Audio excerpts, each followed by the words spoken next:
अस्सलाम वालेकुम नाज़रीन, प्रोग्राम हादी सेहत में वेलकम। मेरा नाम हकीम नासिर अली मिन्हास है। उम्मीद करता हूँ आप सब खैरियत से होंगे। नाज़रीन, आज आपको जिस मर्दाना बीमारी के बारे में बताऊँगा वो है वेरिकोसील। वेरिकोसील क्या है, इसके कितने ग्रेड्स होते हैं, इसके असबाब और अलामात क्या हैं और तिब में इसका इलाज क्या है। वेरिकोसील एक ऐसा मर्ज़ है जिसकी वजह से बहुत से मर्द बांझपन का शिकार हो जाते हैं और औलाद पैदा करने के काबिल नहीं रहते। नाज़रीन, जैसे कि आप जानते हैं कि मर्दों के अंदर टेस्टिकल्स मौजूद होते हैं, एक दाएं जानिब होता है, एक बाएं जानिब होता है।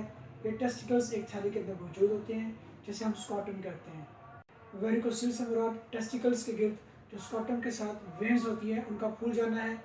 स्कॉटम से मुराद इंसानी जिस्म की वो थैली है जिसमें टेस्टिकल्स मौजूद होते हैं। ये मर्ज ज़्यादातर लेफ्ट टेस्टिकल्स में होता है।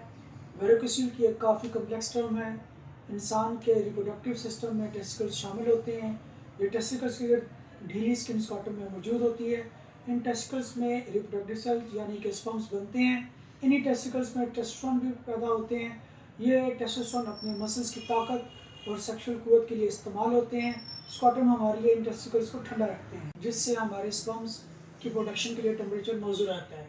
हर स्कॉटम टेस्टिकल्स के अंदर स्पर्मेटिक कॉर्ड के जरिए लटके होते हैं और स्पर्मेटिक कॉर्ड के अंदर काफ़ी वेन्स होती हैं। वो वेन्स जिनमें स्पर्म्स ट्रैवल करते हैं इसको वास डिफरेंस कहते हैं। जबकि एक वेन जिसका नाम टेस्टिकुलर आर्टरी है, यह खून को टेस्टिकल से वापस पेम्पनी कॉम्प्लेक्स से खून टेस्टिकल्स वेन्स में जाता है। वेन्स में वन वे वॉल्स सेल्स होते हैं जो कि खून को वापस टेस्टिकल्स में जाने से रोकते हैं। जब टेस्टिकल वेन्स में मौजूद ये वॉल्स डैमेज हो जाते हैं, ये काम सही तरह अंजाम नहीं दे पाते, जिसकी वजह से खून वापस टेस्टिकल्स के जाना शुरू हो जाता है। क्योंकि बाएं तरफ की वेन्स दाएं तरफ की वेन्स की निस्बत ज़्यादा सीधी और लंबी होती हैं। खून की इस हरकत की वजह से पेम्पनी कॉम्प्लेक्स की वेन्स फूल जाती हैं जिसकी वजह से टेस्टिकल का टेम्परेचर बढ़ जाता है। टेस्टिकल्स के लिए स्पर्म की प्रोडक्शन मुश्किल हो जाती है जो कि मर्दाना बांझपन का बाइस बनती है। स्पर्म के अलावा यह टेस्टोस्टेरोन की तादाद को भी कम कर देती है जिसकी वजह से आप कई सेक्सुअल मसाइल का शिकार हो जाते हैं। वेरिकोसील स्पर्म की तादाद और मिकदार दोनों पर असर करता है। टेस्टिकल्स को एक खास मकसद के तहत जिस्म से बाहर रखा गया है क्योंकि इंसानी जिस्म का दर्जा हरारत ज़्यादा होता है, जबकि इसके मुकाबले में टेस्टिकल का दर्जा हरारत बाकी जिस्म से 1 से 2 सेंटीग्रेड कम होता है। नाज़रीन, आप बात करते हैं वेरिकोसील के ग्रेड्स के बारे में। वेरिकोसील के 5 ग्रेड्स होते हैं। सबसे पहले बात करते हैं ग्रेड 1 के बारे में।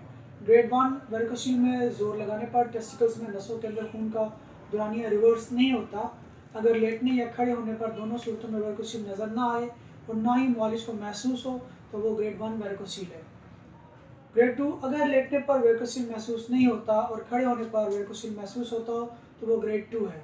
ग्रेड 3 अगर लेटने और खड़े होने दोनों सूरतों में वेरिकोसील महसूस हो तो वो ग्रेड 3 है। अगर वेरिकोसील की वेन्स में सोजन है, अगर लेटने या खड़े होने पर दोनों सूरतों में वेरिकोसील की जो वेन्स हैं अगर इनका डायमीटर 2 mm से ऊपर है वो वेरिकोसील ग्रेड 3 या 4 है। अगर वेरिकोसील में जोर लगाने पर टेस्टिकल में नसों के अंदर खून का दौरानिया रिवर्स होता है तो ये हायर वेरिकोसील के ग्रेड 3 या 4 में चला जाता है। ग्रेड 4 अगर लेटने और खड़े होने पर दोनों वेन्स नज़र आती हैं और हाथ लगाने पर महसूस होती हैं तो वो ग्रेड 4 है। ग्रेड 5 अगर टेस्टिकल का साइज़ छोटा हो गया तो इसको ग्रेड 5 कहा जाता है। ऐसी किसी भी सूरत में फ़ौरन अपने स्पर्म का टेस्ट करवाएं या फिर टेस्टोस्टेरोन लेवल चेक करवाएं।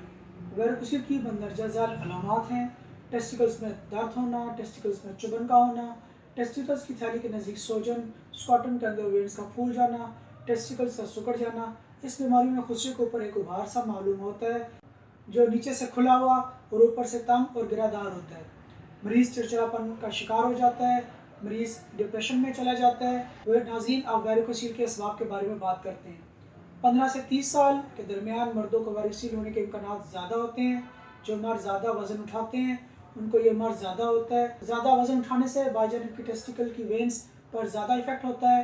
गुर्दे की खराबी, मैदे की खराबी, कब्ज़, बवासीर, खून का गाढ़ापन या खून में कोलेस्ट्रॉल का बढ़ जाना, तम्बाकू नोशी, सिगरेट नोशी, शराब नोशी। ऐसे लोग जिनको मोटापे की बीमारी होती है उनको ये मर्ज हो सकता है। वो लोग जो जिगर के किसी मर्ज में मुब्तला हो उनको भी ये बीमारी हो सकती है। नाज़रीन, वेरिकोसील की वजह से लो स्पर्म काउंट भी डेवलप हो जाता है। इस वजह से ओलिगोस्पर्मिया डेवलप हो सकता है और बाज़ औक़ात ऐसा भी होता है कि ज़ीरो स्पर्म काउंट यानी कि एज़ोस्पर्मिया भी डेवलप हो जाए। नाज़रीन, मैं आपको ये कहना चाहूँगा कि में वेरिकोसील का तरीका इलाज नहायत मौसर और पुरअसर है जो कि वेरिकोसील को मुकम्मल ख़त्मा कर देता है। कुदरती तरीका इलाज ही ऐसा इलाज है जिसके रिजल्ट मुस्तकिल हैं। हादिद वाहना पर मेडिकल रिपोर्ट्स की मदद से मरीज़ में मर्ज़ की तशख़ीस की जाती है और मरीज़ में वेरिकोसील की नोयत को मालूम किया जाता है। हादिद वाहना पर बगैर ऑपरेशन वेरिकोसील का 100% इलाज मुमकिन है।